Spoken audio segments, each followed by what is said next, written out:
que aquele sujeito, a classe operária, como ela era definida, nos termos marxistas, que aquele vai ser o sujeito hegemônico de construção de um novo bloco histórico, de uma grande experiência. É uma questão que está em aberto. Eu peguei recentemente um livro aqui que o professor Ricardo Antunes coordena na coleção Mundo do Trabalho, da Beverly, o nome da autora é A Força dos Trabalhadores, onde ela faz uma experiência interessante. Ela pega de 1870 até 90, que é 70, é o período onde surge a comuna. Ela analisa a partir de um banco de dados que tem em Nova York, muitos documentos, e faz uma experiência seguinte: pegar a vanguarda operária do século XIX, que foi a indústria têxtil, e ver como é que foram as lutas dos trabalhadores, os grandes momentos de greve, greve com ocupação, que é basicamente o que João Bernardo chama das ações ativas, emancipatórias e coletivas, e não ações individuais, etc, etc. E ela mostra como na indústria têxtil isso aconteceu no século XIX, que o capital, quando os trabalhadores desenvolviam formas de lutas mais avançadas, que é construção de tecnologia também, o capital se desloca. Ele se desloca territorialmente, dentro de um país ou pelo mundo afora. E a tese dela é que onde o capital vai, o conflito vai atrás. E no século XX ela pegou a indústria metalúrgica, no século XX, que é ponta de lança dessas experiências que nós vamos estar falando. E a tese dela é essa, é que as deslocações do capital por várias estratégias significa onde ele foi, ela mostra isso, o conflito foi atrás. Saiu dos Estados Unidos, Canadá, depois pegou a Europa, depois pegou a Coreia do Sul, a África e Brasil, nesse período da década de 80. Então ela diz, possivelmente nós temos que estar atentos que o capital se deslocou muito para a Ásia, para a China. Então, ele chama a atenção que a China pode ser um território onde os conflitos vão surgir, os trabalhadores, etc, etc.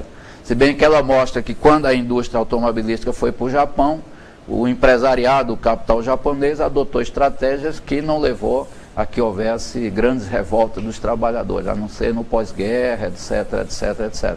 Realmente eu andei pesquisando, se encontra pouca coisa de experiências de autogestão no Japão, mas se encontra. Então a ideia dela é uma ideia interessante que deixa em aberto a gente se perguntar: a economia solidária é o novo ciclo da autogestão? Vai viver agora assim de experimentação, preparando possivelmente momentos em que as lutas com sujeitos mais diversos vão tomar um aspecto maior, etc, etc.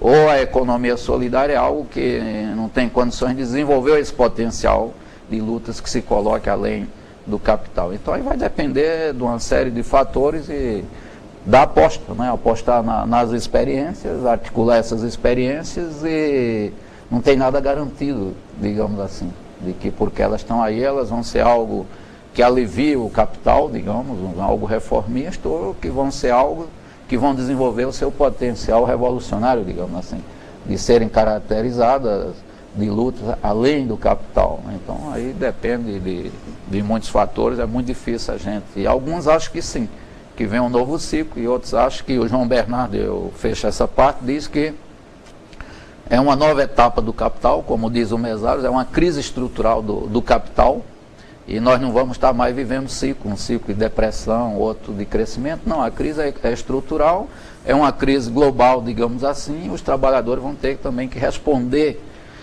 com um novo ciclo, mas possivelmente diferente dos ciclos anteriores. Eu acho que a economia solidária, como se põe hoje no Brasil e no mundo, tem um potencial, ela traz possibilidade de serem lutas que se coloquem além do capital. Agora, como tudo na vida, essa é uma aposta, depende da praxis que vai ser desenvolvida, não temos garantia de que realmente as coisas vão ser assim, né?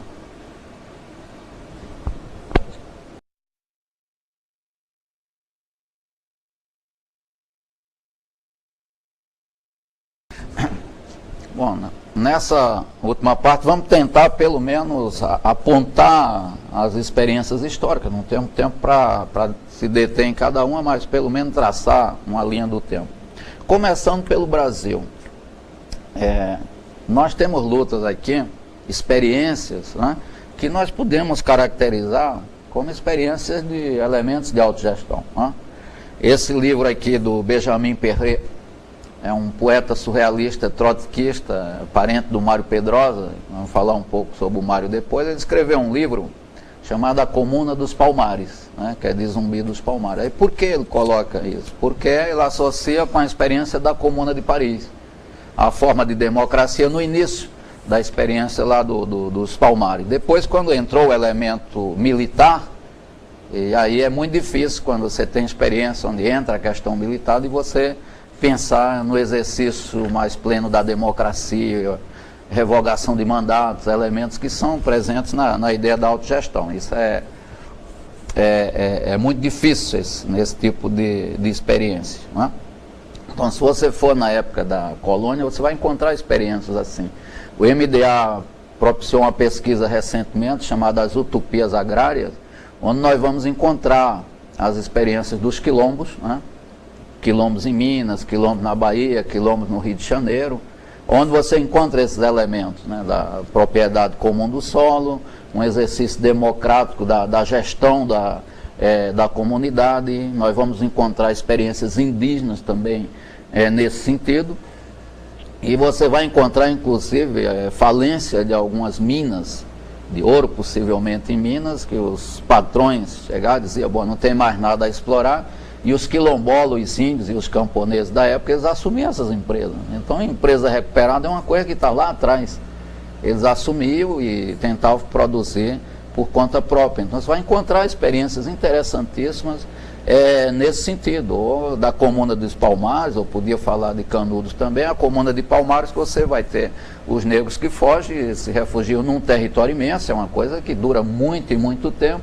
E eles tinham um exercício que poderia se caracterizar, não tem Estado, não tem também um aparato militar, né? Isso vai surgir quando vem a agressão, da invasão das tropas militares. Então, como é que eles governavam? Um pouco como os índios fazem também, a propriedade comum do solo e um exercício democrático de gestão daquela comunidade, onde o território é sagrado, tem todo um elemento de cosmologia, de mito, de fé, de religião, etc, etc. Então aí você já iria encontrar no Brasil coisas lá para trás. Eu não sei se o nome adequado seria economia quilombola. E o que é interessante é que é retomado isso mais recentemente. As experiências que nós acompanhamos das comunidades quilombolas, da agricultura familiar. Então tem aí alguns elementos que eu chamo inseridos no que o Michel Levy classifica como romantismo revolucionário, que é de uma crítica radical ao industrialismo como base da sociedade capitalista e do próprio capital, e onde alguns pensadores vão buscar elementos nessas sociedades, né? A Rosa Luxemburgo faz isso, o Mariátegui, que é possivelmente o maior pensador da autogestão na América Latina, vai traçar isso já lá no final da década de 20, ele morre muito cedo, mas vai ver na experiência dos índios, dos Incas, no Peru, ele vai se debruçar e vai exatamente perceber isso, de como esse elemento pode ser um elemento fundamental para você pensar as experiências socialistas, a propriedade coletiva da terra, a propriedade comum, o exercício democrático. Então ele colocava 3 eixos para o que ele definia como socialismo: a socialização dos meios de produção, seja na indústria, nos serviços, mas pegando sobretudo a questão da terra; a socialização do poder político, que levaria ao que o Mesário chama o fenecimento do Estado. Você tem um processo em que o Estado vai fenecendo, desde o momento que o Estado na história expropriou a sociedade de uma série de valores. O processo de democratização de base numa democracia radical é a sociedade se organizar e se reapropriar do Estado, abrindo um processo de fenecimento, e quem ocupa o aparato do Estado, governos de esquerda, de favorecer que esses valores sejam transportados para a sociedade. E aí você abre um processo de fenecimento do Estado, abolição do Estado, etc. Não numa linha de um dia para outro, como alguns grupos anarquistas, mas num processo histórico de transição, como eles chamam, né? Deve ser o meu aí, mas pode deixar. E esse é um elemento, o terceiro que ele coloca, ele chama, hoje a gente diria, a desmercantilização da vida. Quer dizer, o capital transformou tudo em mercadoria. Baseado nas comunidades indígenas, ele chama do... Eu acho que era bom desligar, né? Deve estar aí na frente, deve... Não, aí não tem esse... Vamos.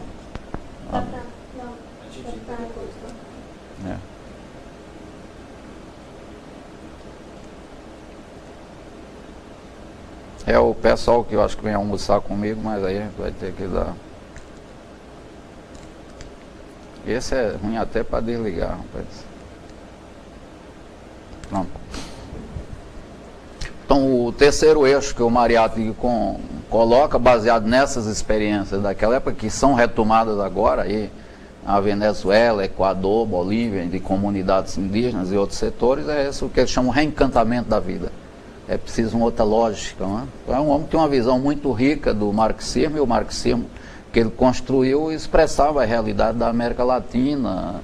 Possivelmente é o primeiro a pensar nessa perspectiva. Então aí você vai encontrar no Brasil. Eu tive recentemente na Raposa da Serra do Sol, uma experiência de 5 etnias indígenas, sobretudo dos Macuxi, lá em Roraima, que está num processo conflituoso aí com os militares e com o aparato judiciário do país, e você vai ver como é que eles vivem. Né? Eles vivem em comunidade, a propriedade comum do solo, o território é dividido em cinco conselhos. Os conselhos são os taxumães, os líderes que se encontram para fazer a discussão. Construção de casa é um processo de mutirão, por exemplo. Então você tem uma experiência que é da economia solidária, de autogestão, com elementos de autogestão em nível territorial.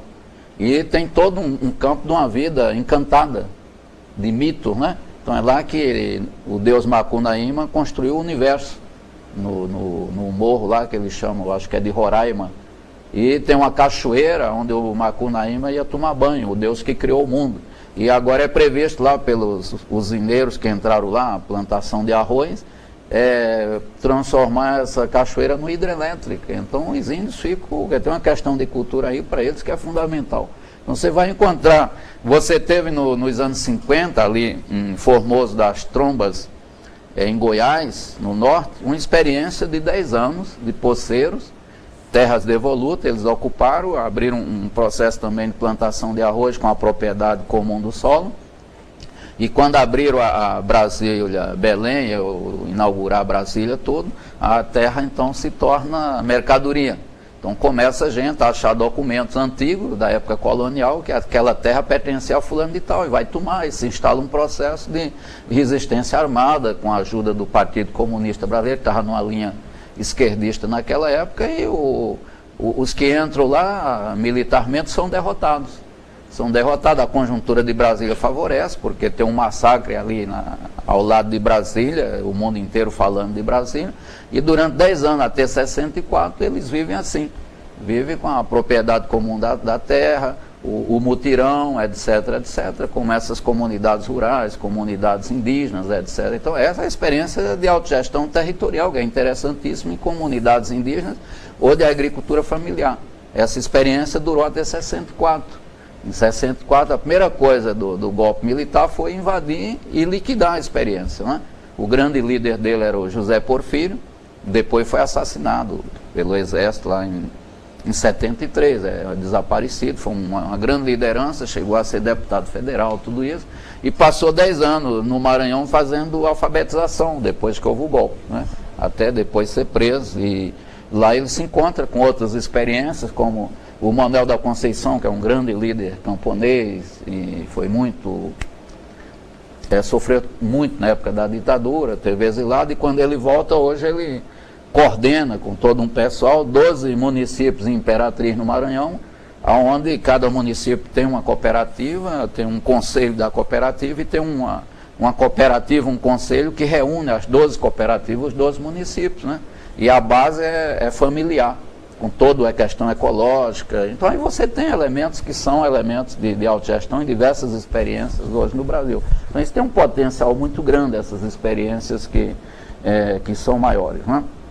Então no Brasil você vai encontrar isso. Ó, nos teóricos eu diria, o Mário Pedrosa é um dos primeiros a trazer essa discussão para o Brasil.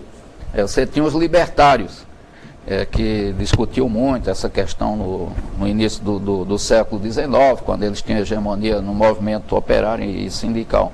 O Mário Pedrosa, ele tem a oportunidade de sair do Brasil várias vezes, né? E uma delas ele vai para a França como delegado do movimento trotskista para a fundação da Quarta Internacional. E lá ele conhece um negro chamado Ciel R. James, que o codinome era de Johnson, que representava a Grã-Bretanha. Ele era de Trindade, mas estava na Inglaterra e representava com o outro, era delegado dos trotskistas. E lá eles fundam a Quarta Internacional, e com a aproximação do nazifascismo, eles terminam, isso é em 1938, eles terminam indo para Nova York, como a primeira também foi deslocada para Nova York, a primeira Associação Internacional dos Trabalhadores. E lá o Mário Pedrosa, o Trotsky está exilado no México, então eles começam todo um debate naquele momento sobre a natureza do regime na União Soviética. E junto com esse Johnson, a raia do Naevskaya, que todo um pessoal começa a dizer, não, ali não é socialismo. Não é como diz o Trotsky, um Estado operário degenerado, não, é capitalismo de Estado. O poder não está com os trabalhadores, o poder terminou ficando com o Estado e o Partido Único, o Partido Comunista. E aí eles começam a fazer estudos sobre o Marx, os manuscritos de 1844, onde o Marx começa a abordar essa questão do trabalho assalariado, trabalho alienado, etc., etc., se preocupar mais com a economia, dos grindices, que são os esboços do Capital, e estudo mesmo do Capital, que a Raya do Naevskaya tinha sido secretária do Trotsky, ela conhecia muito bem o russo e traduzia, então eles criam uma tendência, Johnson Forrest, que era a Raya, primeiro o Johnson, o James, que era um negro, e a Raya, e o Mário Pedrosa vivia ali em Nova York e vivia fazendo parte desse grupo. Então ele volta ao Brasil e no Brasil ele cria um jornal chamado Vanguarda Socialista. E na Vanguarda Socialista ele começa a trabalhar essas ideias dos conselhos operários, a Rosa Luxemburgo, e cria uma corrente na linha da Rosa Luxemburgo no Brasil. Na verdade, aí que passa depois para o Eder Saad e outras figuras, Maurício Trachtenberg, etc., etc., que eram alguns que trabalhavam um pouco essa ideia no Brasil. E ele tem um livro chamado Opção Imperialista, que é de 66, onde ele retoma algumas ideias do exílio, onde ele acompanhou as lutas dos operários nos Estados Unidos contra a primeira etapa da automação. Era um greve selvagem, com ocupação de fábrica, etc., etc. E na Opção Imperialista ele tem um capítulo interessantíssimo onde estão as ideias da autogestão. Ele fala explicitamente em outros trabalhos dele, mas nesse aí o que é que ele vai fazer? Ele vai fazer um estudo sobre o que ele chama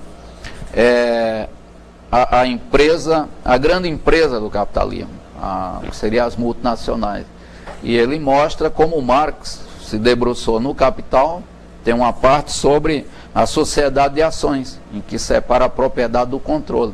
Ele diz, ó, esse processo leva a quê? Leva a que não exista mais o patrão.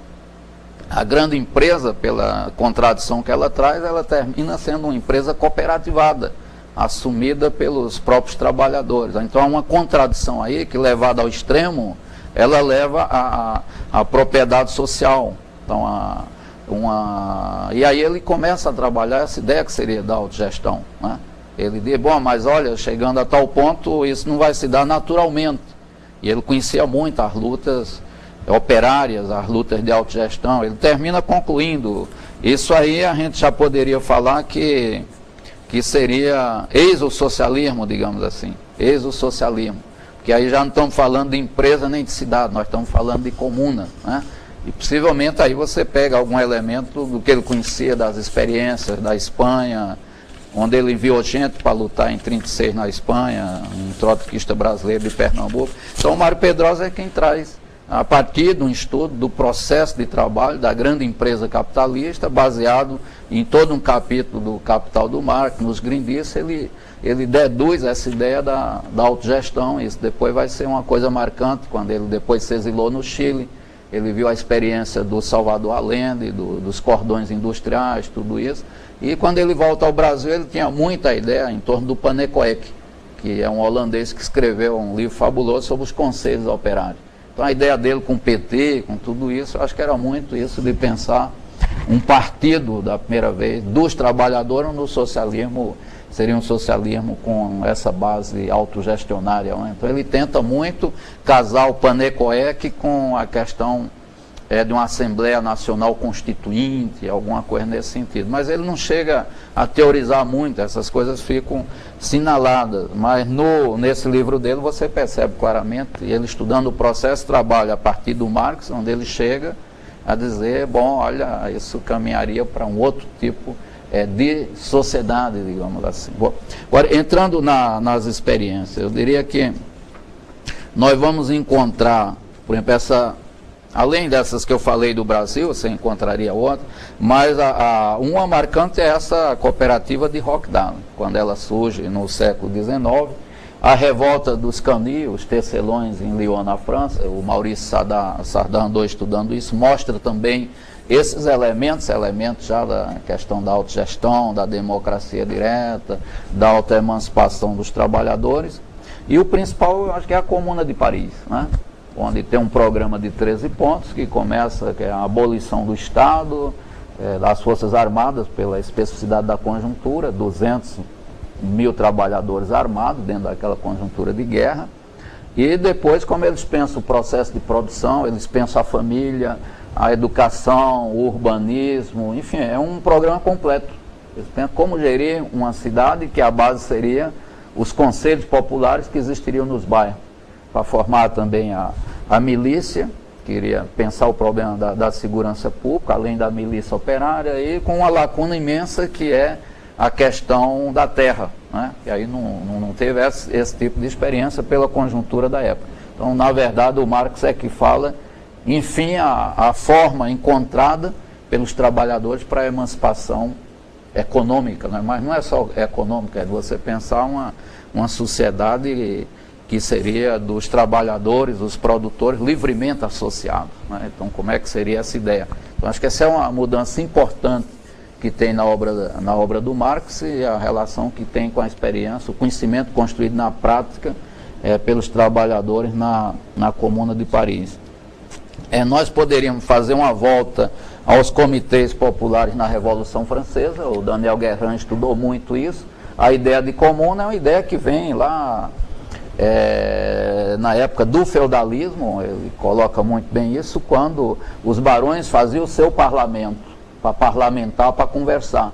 E a burguesia nascente, com um caráter revolucionário naquela época, começa a penetrar nesse parlamento e dizer, bom, nós temos pessoas e deputados, digamos, que vão começar, e aí começa a ideia do parlamento, e vão desenvolvendo, onde entra o conceito de representação, onde mesmo em Rousseau você vai encontrar a democracia direta, o povo participar diretamente, só se for em espaços pequenos, etc, etc, né?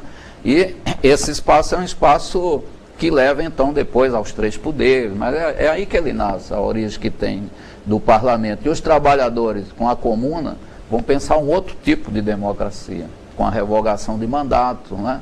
O poder passa a ser exercido emana diretamente dos comitês de bairros, como eles pensam os 20 bairros de Paris. A comuna é um autogoverno da população de Paris, digamos assim, não é? Onde eles têm os 13 pontos, que eu já disse, vai desde a produção até pensar a questão da família, da sexualidade, da educação, do meio ambiente, do urbanismo. É uma utopia naquela época, né?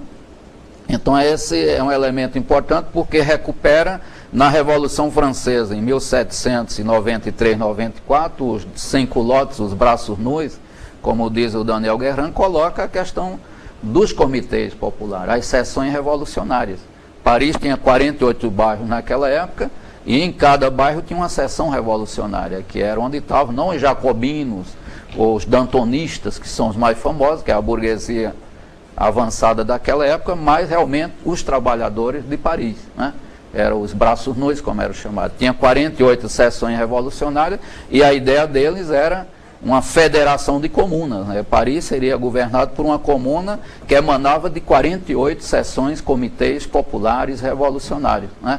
E você encontra isso, a ideia deles, e fizeram encontros assim, é que os tantos mil municípios de Paris seriam governados também por comunas, Então o governo na França seria uma comuna que representaria todas as comunas que existiriam. Então a ideia da comuna é uma ideia que vem de muito longe nesse sentido e é transformada como uma forma de poder popular dos trabalhadores na época em substituição ao Estado quando ele fenece, digamos assim, quando ele é abolido. Então aí tem um primeiro elemento, e um primeiro elemento também, você pegando o Tompkins, quando trabalha o motim, em costumes em comuns, ou depois na formação da classe operária inglesa, quando ele coloca o seguinte: as lutas se davam em relação ao mercado, era o controle do mercado, não era a questão da produção, o salário e o capital, não. A luta se dava pelo controle de preço. Então ele fala dos motins, e dizendo até que o nome não corresponde, onde as mulheres tinham uma grande participação. Então, quando tinha aumento de preços, o que é que eles faziam? Eles iam nos armazéns ameaçar e dizer: bom, se vocês não baixam o preço, nós vamos saquear e levar para o mercado. Então o espaço dos trabalhadores era o mercado, transformado num mercado equitativo de preço justo. Então as mulheres, crianças, os camponeses, trabalhadores saqueavam o mercado e vendia o armazém, vendia o que eles saqueavam, os produtos de primeira necessidade, por um preço justo, né? E devolvia o dinheiro para o dono do armazém. Então era uma questão que ele chama de economia moral da multidão. É uma coisa de autogestão, de controle de preço no mercado, que o mercado estava se transformando numa coisa essencialmente só de valor, de troca, digamos assim. Eles queriam a troca solidária, o valor justo. Então eram essas primeiras experiências. Aí na Comuna de Paris é onde surge, o Antônio Negri fala disso no Poder Constituinte, se lá não começa a luta de classe de uma forma mais ampla, é onde se colocam os elementos, né? Onde a burguesia revolucionária, os jacobinos, etc., é quando entra a discussão da jornada do trabalho e entra a discussão de trabalho e salário, então aí eles recuam em relação a essa questão. E aí as lutas começam a ser lutas que não é mais na questão do controle do mercado, mas é na produção, né? É na produção. E então aí você tem a experiência toda que é colocada, e aí os socialistas utópicos falavam muito da questão do processo do trabalho, o Fourier, o Saint-Simon, o Robert Owen, etc., são muitos, é uma fonte importante para nós. Mas aí uma fonte é buscar o Ernest Bloch, que faz diferenciações. Tem utópicos que são centralistas, autoritários, tem outros que são mais federalistas, autogestionários, etc. Eu acho que é o primeiro pensador que põe diferenças nesses pensadores utópicos, né? Mas é uma fonte fundamental para nós. Enfim, então aí o que você vai encontrar na Revolução Francesa nesse período é essa ideia que depois é colocada na Comuna de Paris. Então tinha uma tradição imensa de debate e de experiências que os trabalhadores assimilaram. Então a ideia da Comuna é uma ideia que depois passa, vamos ver aqui, se nós formos ver, no primeiro momento na Comuna Zapatista de Morelos, em 1910, 1911, né? A Revolução Mexicana, o zapatismo, digamos assim. Então você tem na região de Morelos, onde nasceu e viveu o Zapata, eles assumem o poder e eles chamam aquele governo de um governo de comuna, né? E você tinha no México militantes que tinham lutado na França e levaram para lá debates, jornais e boletins sobre a experiência da Comuna de Paris. Então ali os camponeses zapatistas vão abolir o Estado, a repressão, etc., e vão criar um governo que eles chamam de comuna. Então é significativo, isso é na América Latina. Na Rússia tinha ocorrido o soviético de Petrogrado em 1905, uma grande primeira experiência, que é retomada em Chiapas, digamos assim, em 1994, né, porque retoma a experiência dos camponeses, dos índios, da propriedade comum, elementos de democracia direta, etc. Aí você tem um ciclo imenso que começa com a Revolução Soviética em 1905, o eixo se desloca para a Ásia, não é mais na Europa, como tinha sido a Comuna. Depois a Comuna de Espartacus na Alemanha, que é onde vai ser assassinada a Rosa Luxemburgo. Você tem a República dos Conselhos Operários na Hungria, em 1919, que também tem uma base que é dos Conselhos Operários, e a República é isso, é um governo tipo uma comuna. A experiência onde teve o Gramsci os Conselhos Operários de Turim, o Biênio Rosso, como é chamado, 1919-1920, e aí você tem uma primeira onda que se esgota, que ela vem com a Revolução Soviética. Aí você tem uma contraofensiva do nazifascismo e passa a ter uma experiência isolada, longa, numa situação conjuntural dificílima, que é da autogestão na Revolução Espanhola de 36 a 39. Então você tem regiões na Catalunha onde os camponeses aboliram a moeda. Não tinha moeda, era troca direta, não é?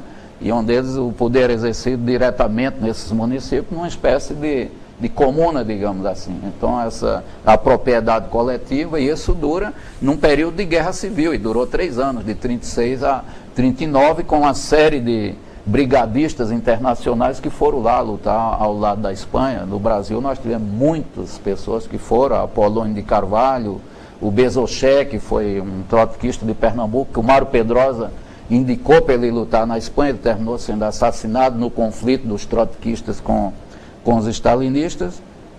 E aí você esgota um primeiro período, mas pegando numa cronologia, você tem na Bolívia as teses de Pulacayo, dos trabalhadores das minas na Bolívia, onde eles trabalham muito a ideia do controle operário, né? Então as experiências que hoje surgem na Bolívia não é mais com aquela classe operária dos mineiros, mas com índios, etc, etc. Essa na América Latina, ela é importante, ela vai se dar em 46, né? No pós-guerra, se nós fôssemos pensar tanto no mundo do capitalismo como do pós-capitalismo, você pega a Itália, o que se chamou Outono Quente, 76, 77, que é um ciclo grande de luta dos trabalhadores, mas o último ciclo, possivelmente, mudou radicalmente o sindicalismo. Ele chamava o sindicalismo dos conselhos operários, as cooperativas de autogestão, que os operários organizados dentro das fábricas, né? Então foi uma experiência interessante, com conquistas. Quer dizer, 74, um pouco antes, tem a Revolução dos Cravos em Portugal, onde nós vamos encontrar os trabalhadores ocupando as empresas, dirigindo as empresas. No Alentejo, toda a área latifundiária passa a se transformar em cooperativas de